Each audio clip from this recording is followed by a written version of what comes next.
গোষ্ঠী মারছে। ভিউর অবস্থা দেখছেন, একদম মেঘের উপরে। প্রায় আমরা 3300 ফিট উপরে আছি পাহাড়ের।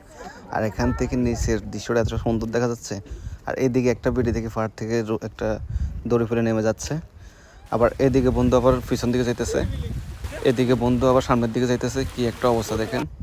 আর দেখেন মানে আমরা পাহাড়ের দিকে যখন যাইতেছিলাম, পাহাড়ের ভিউটা দেখেন এত অস্থির, উপরে একদম কুয়াশার মতো। আর মানে বৃষ্টির সময় এত অস্থির দেখা যাচ্ছে যা বর্ডার বাইরে। মানে কি বলবো, যা আপনারাই দেখতে পাচ্তেছেন। মানে যত সামনের দিকে যাইতেছি এত অস্থির দেখা যাচ্ছে। মানে ভিউটা এক কথায় অসাধারণ।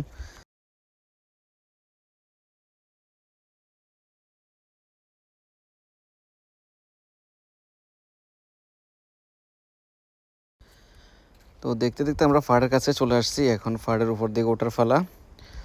তো আমরা পাহাড়ের উপর উঠে গেছি। আর এখানে একটা মানে বিশেষ করে একটা জিনিস অবাক হলাম যে আমরা এতক্ষণ ছিলাম যে মেঘলার ভিতরে, বৃষ্টির ভিতরে। এখন আমরা পাহাড়ের উপর উঠে দেখি যে কি সামনে রোদ দেখা যাচ্ছে। এদিকে সাইফুল গাড়ি চালাচ্ছে, ফয়সাল ঘুমাচ্ছে, জামাল মাত্র ঘুম থেকে উঠছে, আর কামরুল বসে বসে ম্যাপ দেখতেছে। অবশ্য ম্যাপ আমাদের গাড়ি তো চলতেছে, এই যে আমরা ম্যাপ দেখে আসছি। অবশেষে আমরা এসে গেলাম বৃষ্টি বাদল ছেড়ে সোজা মেঘের দেশে। কিসের সাজেক?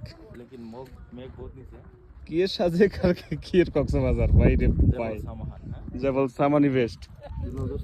কোন সাজিকের দরকার নাই, কক্সবাজারের দরকার নাই। ওমান জবল সামান আসে যান, দেখেন ভিউ।